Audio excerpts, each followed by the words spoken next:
Can a princess, accustomed to palaces and silks, truly find happiness living among lepers and beggars?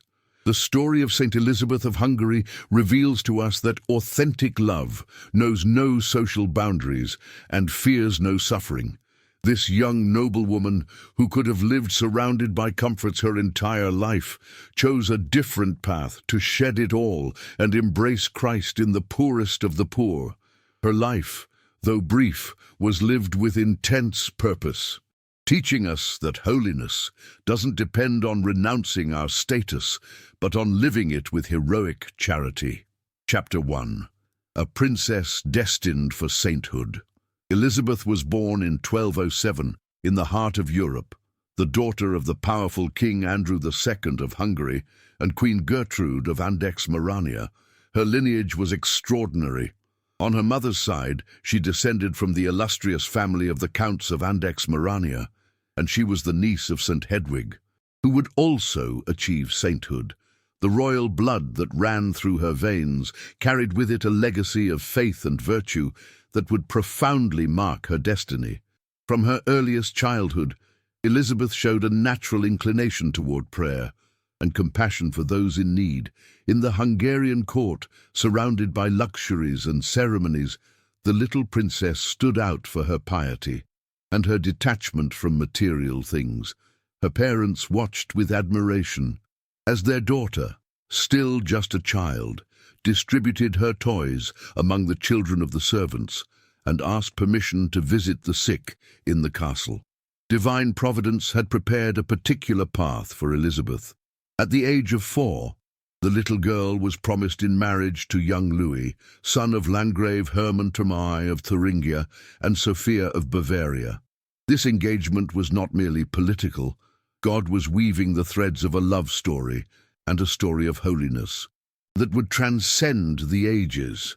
The girl was sent to Wartburg Castle in Eisenach, the capital of the Duchy of Thuringia, one of the wealthiest fiefdoms in the Holy Roman Empire.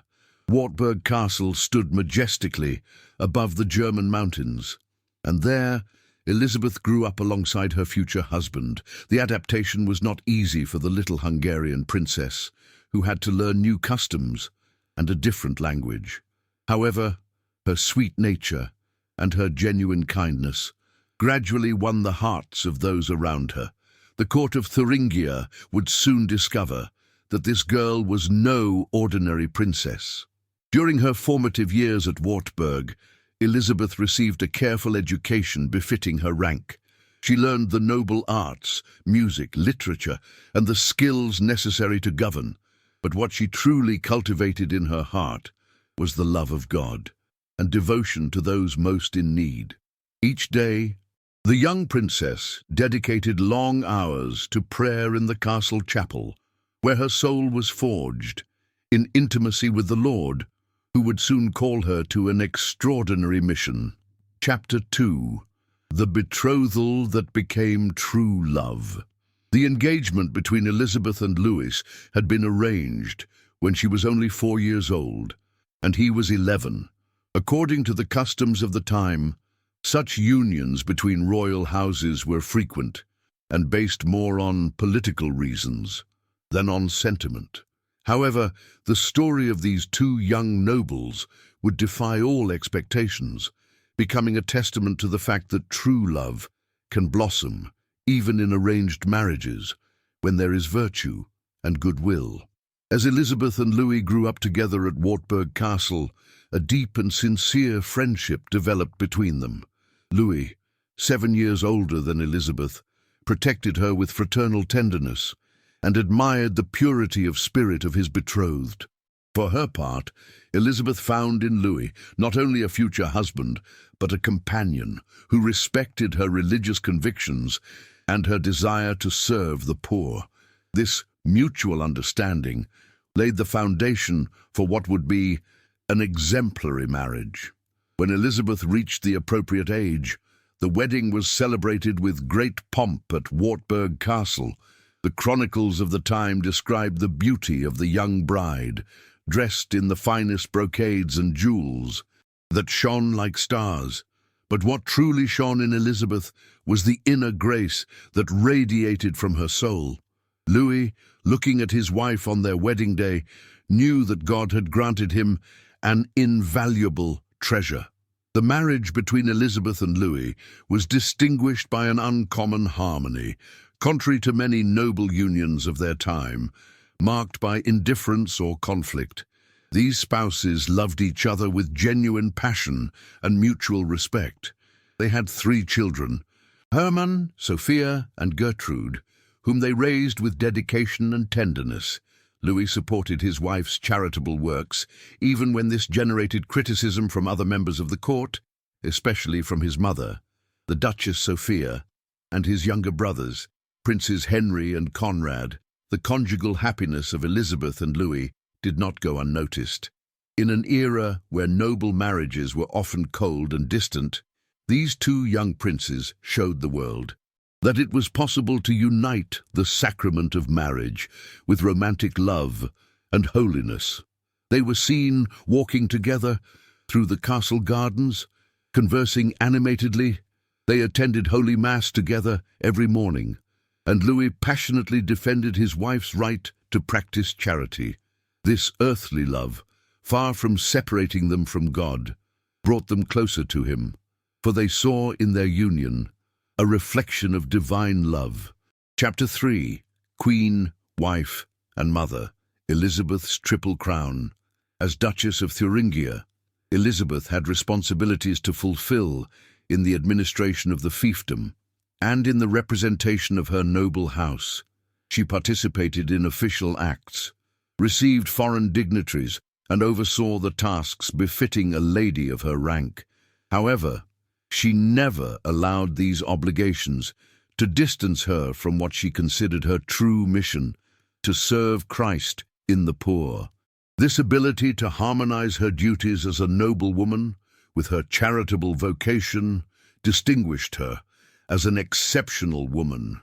In her role as wife, Elizabeth found a constant source of joy and spiritual growth. Louis not only tolerated his wife's pious inclinations, but admired them deeply and supported them with material resources. When Elizabeth expressed her desire to build hospitals or distribute food among those in need, Louis made the necessary means available to her. This complicity between the spouses created an environment where charity could flourish without obstacles, transforming Wartburg Castle into a beacon of hope for the destitute. Motherhood brought Elizabeth a new dimension to her vocation. With the birth of Hermann, her firstborn, she experienced the joys and anxieties inherent to every mother. She personally nursed her children, a practice uncommon among the nobility of her time, who usually entrusted this task to wet nurses. Saint Elizabeth of Hungary wanted to be close to her little ones, to raise them in faith, and to teach them the value of compassion through her example. Often, her children accompanied her when she visited the sick, learning from an early age that nobility came with a responsibility to those less fortunate. However, the triple crown that Saint Elizabeth wore as a lady, a wife, and a mother was not without thorns. Her mother-in-law, Duchess Sophia of Bavaria, disapproved of Saint Elizabeth's generosity toward the poor, considering it a waste of the duchy's resources. Saint Elizabeth's brothers-in-law, Princes Henry and Conrad, shared this opinion and constantly murmured against her, accusing her of jeopardizing the family's finances. These criticisms caused Saint Elizabeth pain, but they never deterred her from her path. Despite the family tensions, Saint Elizabeth maintained an attitude of meekness and respect toward everyone. She never responded haughtily to her brothers-in-law's accusations, nor did she complain to Louis of Thuringia about her mother-in-law's ill treatment. Her inner strength came from a source deeper than any human support, her intimate relationship with God in prayer. Every night, after fulfilling all her obligations, Saint Elizabeth retreated to her private oratory, where she spent long hours in conversation with the Lord, renewing the strength that would allow her to continue her mission the next day. Chapter 4. A Queen with a Franciscan Heart. In those early years of the 13th century, a new spiritual current swept through Europe like a fresh wind, renewing the Church. St. Francis of Assisi, the poor man of Assisi, had founded his order just a few years earlier, preaching a radical return to the gospel and to voluntary poverty. News of this holy man and his mendicant friars reached Wartburg Castle, and St. Elizabeth's heart burned with a new fire upon hearing about their way of life. The Franciscan spirituality touched the deepest fibers of St. Elizabeth's soul. St. Francis proposed living the gospel literally, stripping oneself of all material possessions and embracing sister poverty as one's bride. For St. Elizabeth, accustomed from childhood to the opulence of palaces, this message resonated as a personal call from Christ. She began to study everything related to the new order avidly, and her desire to join that ideal completely grew each day. She wanted to live like the lesser friars, in total detachment and service to the most abandoned. However, St. Elizabeth did not act on thoughtless impulses. She submitted all her desires to the discernment of her spiritual director, Master Conrad of Marburg, a rigorous and learned priest who guided her on her path to holiness. When St. Elizabeth expressed her desire to renounce her possessions completely and live in absolute poverty, Conrad wisely reminded her that her current vocation was marriage and her obligations as a duchess. He advised her to live the virtues of her condition, practicing charity within the limits that her position allowed, without abandoning her responsibilities. This advice did not disappoint St. Elizabeth. On the contrary, she received it with humility and obedience. She understood that God wanted her to be a saint precisely in her state as a married noblewoman, not outside of it. Thus, she found a way to live the Franciscan spirit without contradicting her duties. She wore simple clothes under her noble robes, fasted frequently, distributed generously among the poor, and above all, cultivated in her heart interior poverty. The detachment from material things that is the essence of the spirituality of Assisi. The Franciscan influence also manifested itself in the way St. Elizabeth personally served the needy.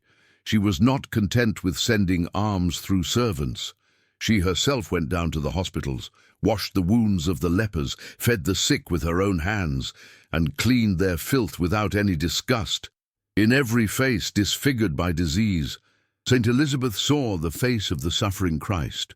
This concrete and practical love, this ability to see Jesus in the most despicable neighbor, was the ripe fruit of her Franciscan heart that beat beneath the garments of a princess. Chapter 5. Miracles revealing her charity. One winter day, as St. Elizabeth was walking along the paths of the castle, carrying provisions hidden in the folds of her cloak, she met her husband Louis of Thuringia, face to face, who was returning from a day of hunting. The Duke, seeing her bent under the weight of her burden, was surprised and asked her what she was carrying so carefully.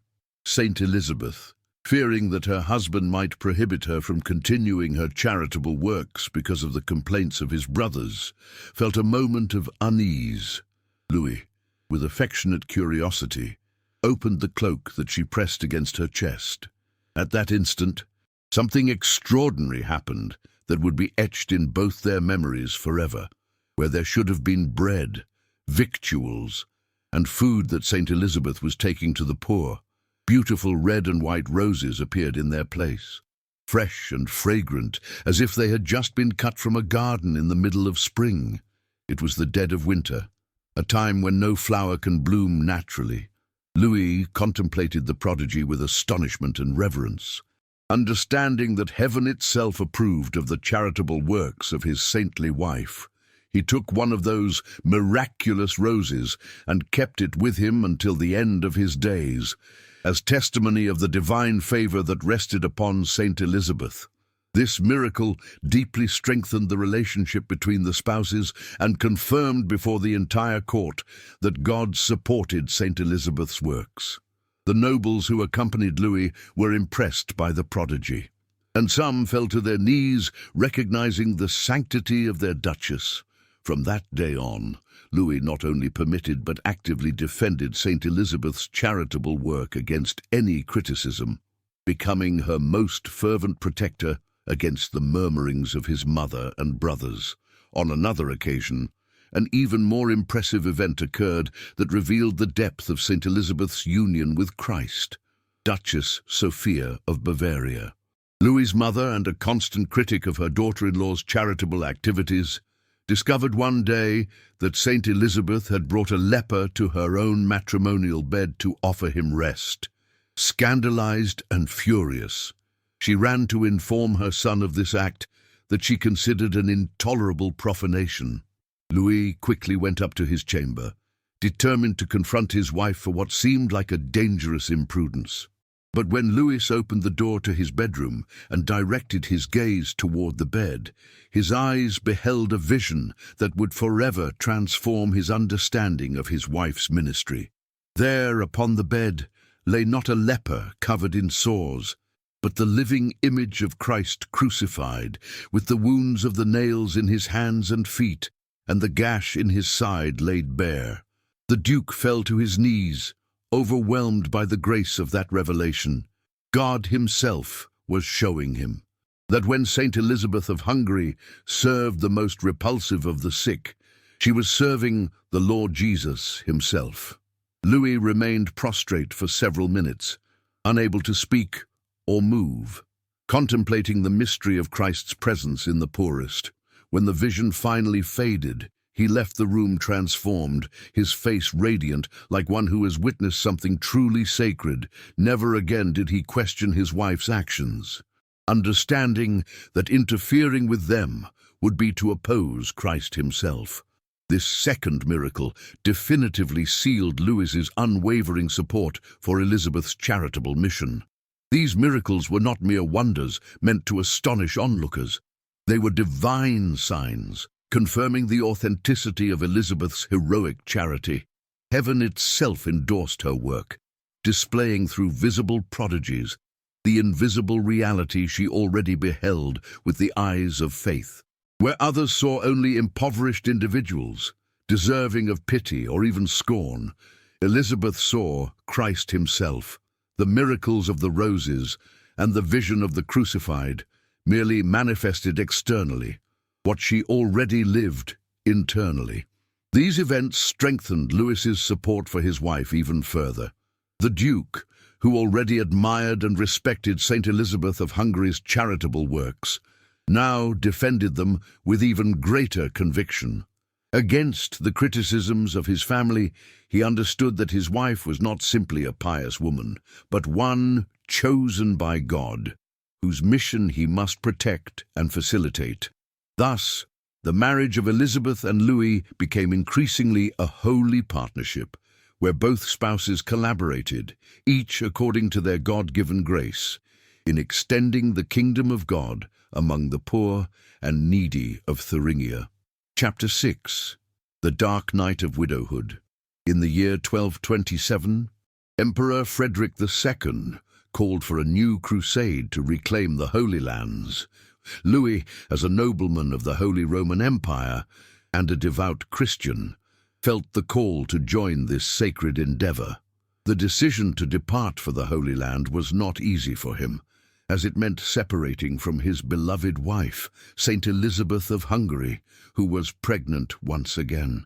However, both spouses understood that duty to Christ and the Church must prevail over the inclinations of the heart. With tears and mutual blessings, Louis departed from Wartburg Castle, leaving his family behind. The weeks before his departure were filled with preparations and intimate moments charged with emotion. Elizabeth helped Louis prepare his luggage, and they both spent long hours in prayer, entrusting the success of the crusade and their future reunion to divine providence. Louis promised to return as soon as possible, carrying with him the miracle rose as a talisman of their love. On the day of farewell, in the castle courtyard, they embraced for a long time, as tears streamed down their cheeks, blessing each other before Louis mounted his horse and departed without looking back. Louis's journey eastward was tragic and brief. Upon reaching the city of Otranto in southern Italy, the Duke contracted a terrible plague that took his life in just a few days. He died far from his homeland, unable to embrace his wife again or meet the daughter who was about to be born. News of his death took weeks to reach Thuringia, during which time Elizabeth lived in uncertainty, praying fervently for the safe return of her beloved. When the fateful news finally arrived in October 1227, Saint Elizabeth of Hungary had just given birth to her third daughter, Gertrude. The pain that pierced Elizabeth's heart was indescribable. At the age of 20, she found herself a widow, with 3 young children, and without the support of the man who had been her partner, protector, and accomplice in works of charity. Elizabeth took refuge in prayer, seeking in God the comfort that no human being could provide. Chronicles relate that for days on end, she barely tasted food, immersed in a deep grief that threatened to shatter her health. However, in the midst of her suffering, she never rebelled against divine providence, accepting with faith the mysterious design of God. In her sorrow, Elizabeth found solace, recalling the moments shared with Louis and the certainty that he had died on his way to serve Christ.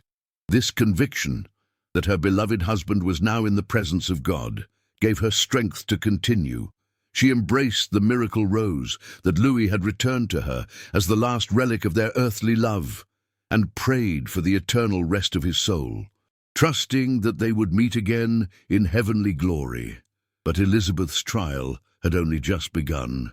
Her brothers-in-law, Princes Henry and Conrad, who for years had looked with displeasure upon Elizabeth's generosity towards the poor, saw in Louis's death the opportunity to be rid of her. Without the fear that their elder brother inspired in them, they acted with ruthless cruelty. In the dead of winter, they expelled Elizabeth from Wartburg Castle, along with her 3 children, without money and without provisions. Not content with this, they threatened all the subjects of the duchy, forbidding them from giving shelter or aid to the widow and her children. Elizabeth and her little ones wandered the streets of Eisenach in the freezing night, knocking on doors that remained closed, for fear of the wrath of the new lords. She who had been Duchess of Thuringia, accustomed to palaces, and served by numerous servants, suddenly found herself in utter destitution, experiencing firsthand the desolation of the poor she had so often served.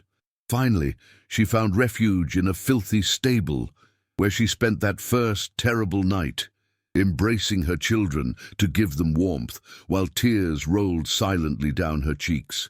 In that darkness, Christ made himself present in her heart, reminding her that he, too, had been born in a stable, and had known the most extreme poverty. The children, especially little Herman and Sophia, cried from cold and confusion, asking their mother why no one was helping them. Elizabeth had no answers to give them, only the warmth of her embrace, and the inner certainty that God had not abandoned them. That night in the stable became a profound experience of communion with the poor Christ, preparing Elizabeth for the total dispossession that was to come. Chapter 7. Renouncing the world to embrace Christ. The desperate situation of Saint Elizabeth of Hungary reached the ears of her Aunt Matilda, abbess of the Cistercian convent of Kitzingen. This pious woman, dismayed by the cruel treatment her niece and her children had received, offered them immediate refuge in the monastery. Elizabeth gratefully accepted, finally finding a safe place where she and her little ones could rest and recover from the terrible ordeal they had suffered. During her stay with the nuns, Elizabeth had time to reflect deeply on the path that God was pointing her towards. In the silence of the monastery, Elizabeth made a decision that surprised many, but one that flowed naturally from her Franciscan heart. She decided to entrust the education and custody of her 3 children to her noble relatives, who could offer them the proper training for their rank. Hermann, the eldest, would eventually inherit the duchy, Sophia and Gertrude would be educated as befitted princesses. Elizabeth knew that, even though this separation tore at her soul, it was the best thing for her children. She herself, freed from her temporal maternal responsibilities, could now dedicate herself completely to the vocation that burned in her breast. With a pierced heart, but a firm will, Elizabeth requested entry into the Third Order of St. Francis, also called the Secular Franciscan Order. This branch of the Franciscan family allowed people living in the world, not in convents, to embrace the spirit of poverty and service of St. Francis. Elizabeth received the Franciscan habit, along with two of her faithful ladies-in-waiting, Patty and Isabella, who had remained by her side, even in the darkest moments. The three women made their profession, committing to live according to the rule of the Third Order. The act of donning the Franciscan habit was for Elizabeth a moment of immense spiritual joy.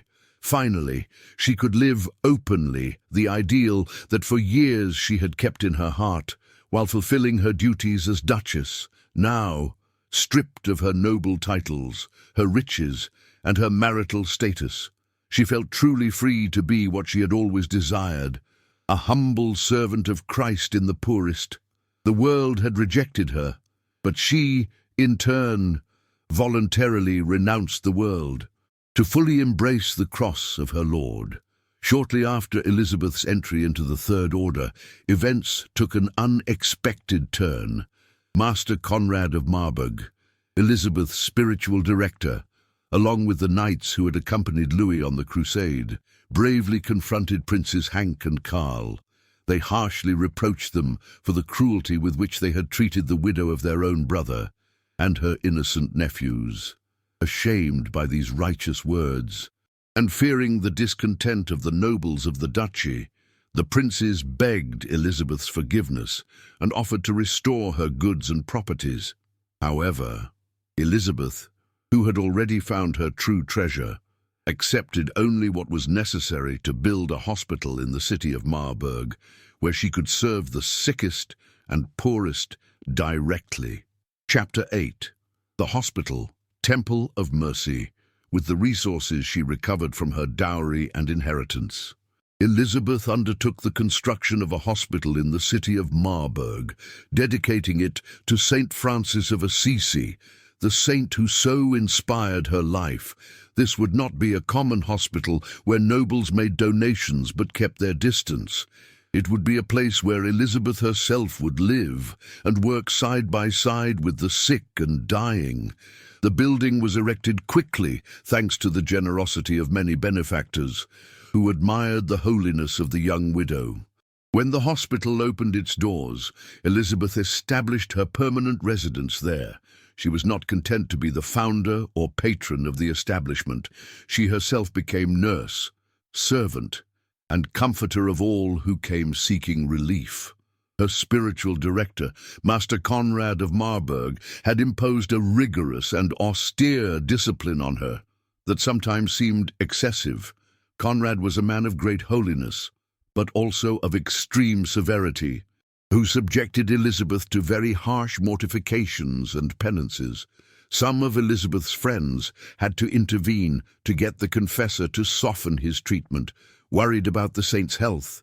Elizabeth humbly accepted the directives of her spiritual director, even when they were difficult to bear. In her obedience, she saw a way to die to her own will and unite more perfectly with Christ crucified.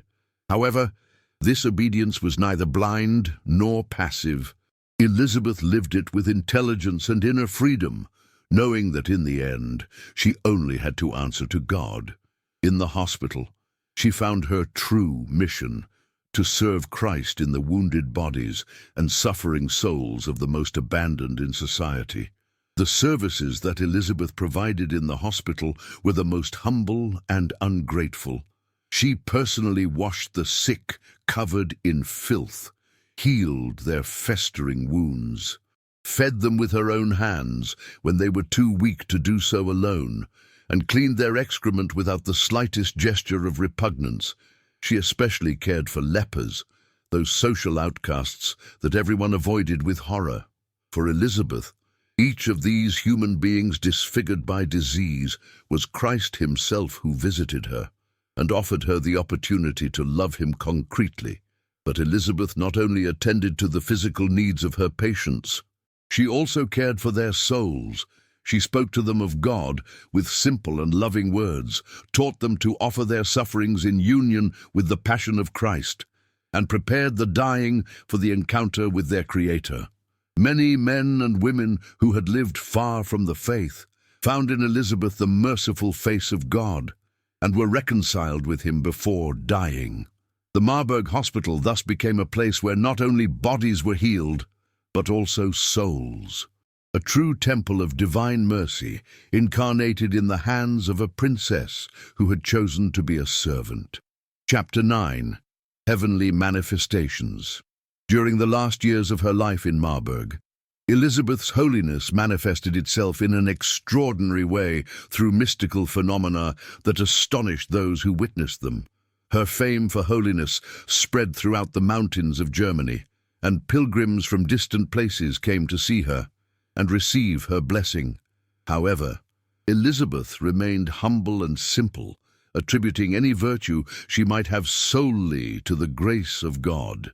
She rejected praise and preferred to remain hidden in her service to the poor. Many visitors were impressed to find this woman of noble birth kneeling on the floor of the hospital, cleaning the wounds of a leper or feeding a dying man, completely absorbed in her task.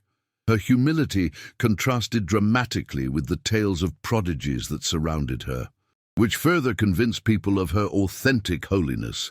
Elizabeth avoided every form of ostentation and was visibly uncomfortable when treated with special deference. Those closest to Elizabeth began to notice supernatural phenomena accompanying her life of prayer. It was said that Saint John the Baptist, the forerunner of the Lord, personally brought her Holy Communion in mystical visions.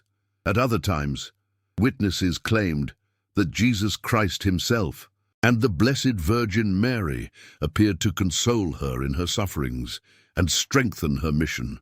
These extraordinary graces were not a product of imagination. They were the ripe fruit of a life entirely consecrated to God, where the boundary between heaven and earth became increasingly thin. One of the most astonishing phenomena recorded was that of levitation. Several of Elizabeth's companions testified under oath during the canonization process that they had surprised her multiple times, elevated in the air more than 3 feet off the ground. This happened especially when Elizabeth contemplated the Blessed Sacrament exposed, absorbed in profound contemplative ecstasy. Her body, normally exhausted by incessant work and austerities, seemed to defy the laws of gravity, rising as if attracted to heaven by an invisible force. The witnesses described how Elizabeth remained suspended in the air, with her arms extended in the form of a cross, completely immobile, for periods that could last from a few minutes to half an hour. Her face appeared transfigured, radiant with a supernatural light that did not come from any external source. These phenomena occurred in the privacy of the chapel, when Elizabeth believed she was alone with her Lord, unaware of any human witnesses. The companions who witnessed them did so almost by accident, remaining overwhelmed by reverent awe.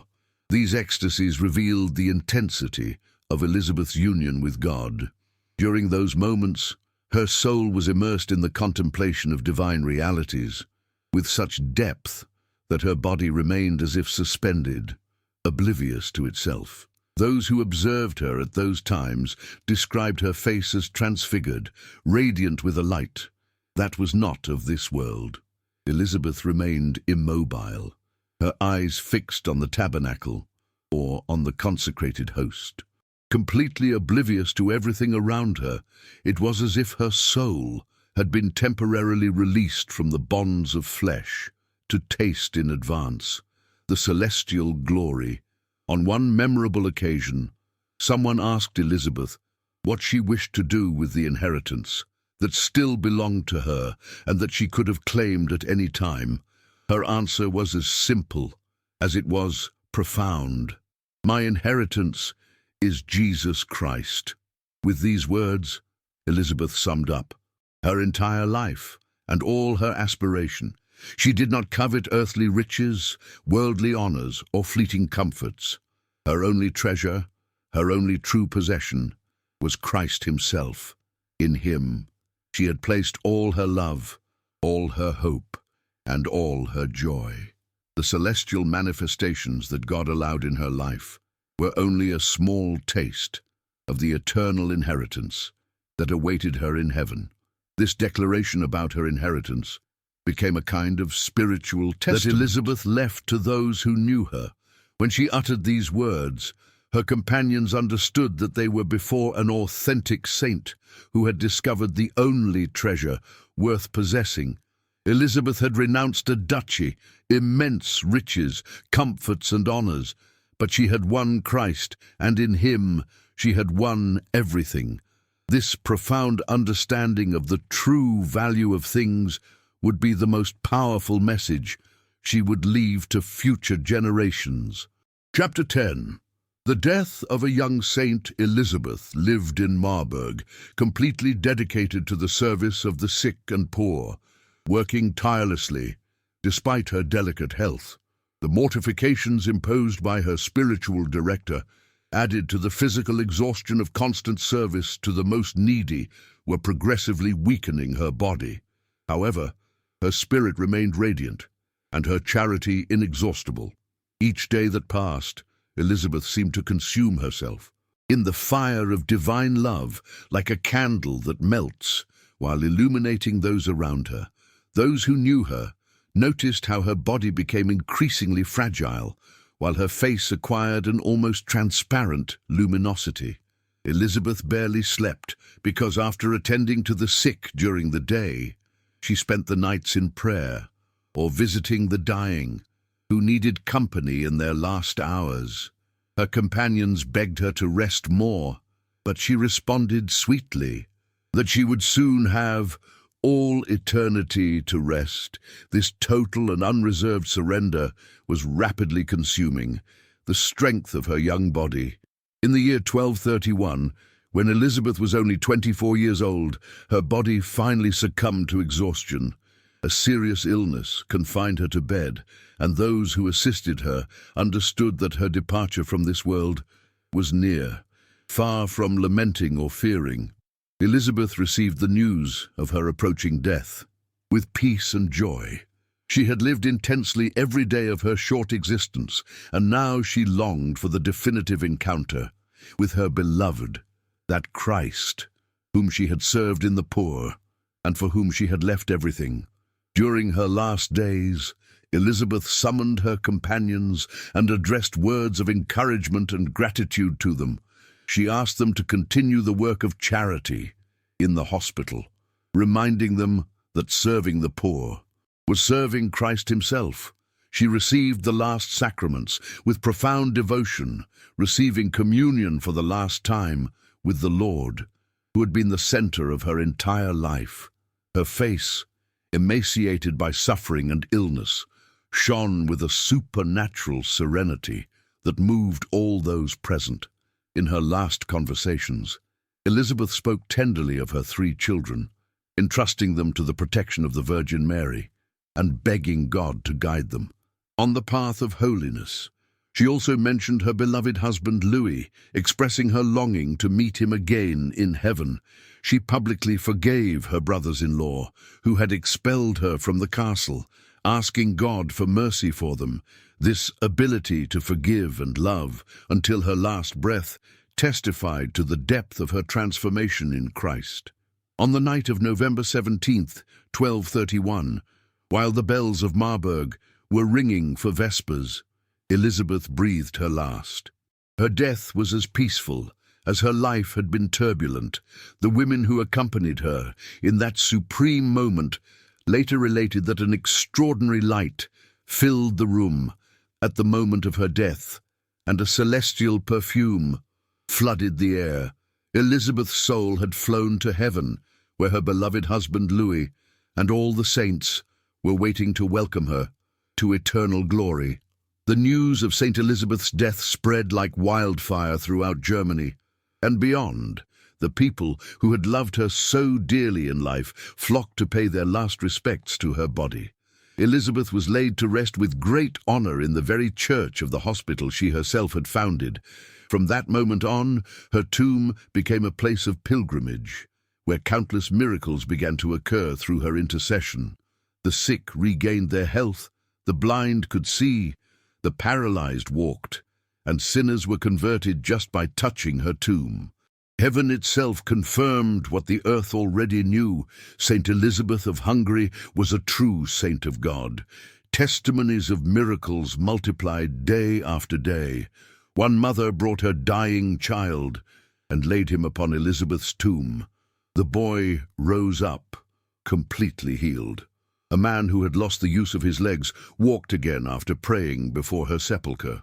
These were not just folk superstitions, but facts, documented by reliable witnesses and carefully recorded by church authorities. Elizabeth's reputation for holiness grew exponentially, and her intercession was invoked all across Europe. Chapter 11. The Eternal Legacy of the Beggar Princess. Elizabeth's renowned holiness and the numerous miracles attributed to her intercession quickly moved the Church to begin the canonization process. A mere 4 years after her death, in 1235, Pope Gregory IX officially declared her a saint, inscribing her name in the catalogue of saints of the Catholic Church. This canonization, remarkably swift by the standards of the time, testified to the evident clarity of her holiness and the intensity of the popular devotion that had spontaneously sprung up around her. The canonization process involved the rigorous examination of dozens of testimonies and the verification of countless miracles. Pontifical investigators questioned those who had known her personally, her companions from the hospital, the poor she had served, the nobles of the Thuringian court, and the citizens of Marburg. All agreed in describing a woman of heroic virtues, of boundless charity, and of a profound life of prayer. The miracles documented after her death were so numerous and so well attested that there was no doubt about the glory Elizabeth enjoyed in heaven. Saint Elizabeth's legacy far transcended her short earthly life. Her example inspired countless individuals from all walks of life to live Christian charity in a tangible and generous way. She showed especially the nobles and the wealthy that holiness does not necessarily require abandoning one's station, but rather living it with inner detachment and dedication to the service of those in need. For the women of her time, Elizabeth represented a model of strength, freedom, and Christian commitment, challenging stereotypes of female passivity. Saint Elizabeth became the patron saint of the secular Franciscan order, the very same third order to which she had belonged in the final years of her life. Thousands of lay people around the world found in her the perfect example of how to live the Franciscan charism without being a consecrated religious. Elizabeth demonstrated that one can be a spouse, a parent, a worker, a professional, and at the same time embrace evangelical poverty, humility, and service to the poorest of the poor. Her patronage of the Franciscan tertiaries continues to be a source of inspiration to this day. Her influence extended to other areas of church life as well. Saint Elizabeth became the patron saint of nurses, of hospitals, of widows, of bakers, and of countless charitable works. Her figure inspired the founding of countless institutions dedicated to the care of the sick and the needy. All across Europe, hospitals dedicated to her name sprang up, where religious and lay people continued her mission of serving Christ in the poorest. The model of charity that Elizabeth had embodied multiplied in thousands of generous hearts. In Germany, her memory is particularly revered. Interestingly, it wasn't only Elizabeth who was elevated to the altars.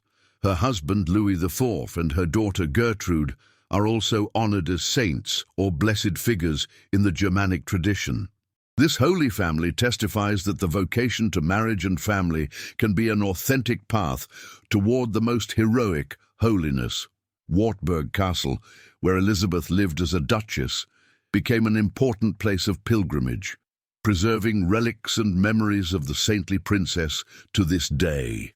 Pope Benedict XVI, when he was still Cardinal Joseph Ratzinger and serving as Archbishop of Munich, spoke memorable words about Saint Elizabeth. He emphasized that she really lived with the poor, not simply giving them alms from a distance. She personally performed the most humble services, washing the sick, attending to their most basic needs, weaving clothes for them, and sharing their fate.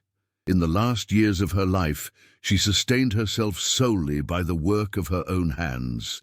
Pope Benedict underscored that for Elizabeth, God was a living and tangible reality, not an abstract idea, because she had truly found God and Christ as the center of her life. She was able to find also the human being as the image of God, bringing them divine justice and love. This profound papal reflection captures the essence of Saint Elizabeth's witness. Only the one who finds God can be authentically human and genuinely serve humanity. On the 7th centenary of her birth, celebrated on November 20th, 2007, Vatican City issued an extraordinary series of commemorative stamps with 300,000 complete sets containing 10 stamps per sheet. This official gesture by the Holy See testified to the permanent relevance of Elizabeth's message. Conferences, exhibitions, and liturgical celebrations around the world remembered her life and her legacy. The Church renewed its call to live like Elizabeth, heroic charity and selfless service to those most in need. Saint Elizabeth of Hungary remains a shining beacon, guiding all Christians toward a faith embodied in concrete works of love. Chapter 12. Prayer to Saint Elizabeth of Hungary. Glorious Saint Elizabeth of Hungary, princess of royal blood who chose poverty, loving wife who knew how to love in pureness, tender mother who offered your children to God, desolate widow who found comfort in Christ. Incline your merciful gaze toward us, you who clothed the naked, fed the hungry, healed the sick, and comforted the afflicted. Teach us to recognize Christ in the face of every brother and sister in need. Saint Elizabeth, the patron saint of the secular Franciscan order, grant us the grace to live with a truly Franciscan spirit, in poverty of heart, even if we possess earthly goods, in sincere humility, even if we hold positions of power, in generous charity, even when it demands sacrifice, in spiritual joy, even as we navigate trials and tribulations, you who experience the pain of widowhood, the humiliation of rejection, the harshness of extreme poverty, and the solitude of abandonment, intercede for all who suffer, that they may find strength in the cross of Christ. Obtain for us from God the Father the grace to live our state of life with holiness, to faithfully fulfill our family and social duties, to be generous with the poor and the sick, and to always keep our eyes fixed on heaven, where you eternally rejoice in the presence of God. Saint Elizabeth of Hungary, you who declared, "My inheritance is Jesus Christ," help us to make him our one and only treasure, so that one day we may join you in the eternal glory of the kingdom of heaven. Amen. Saint Elizabeth of Hungary, pray for us.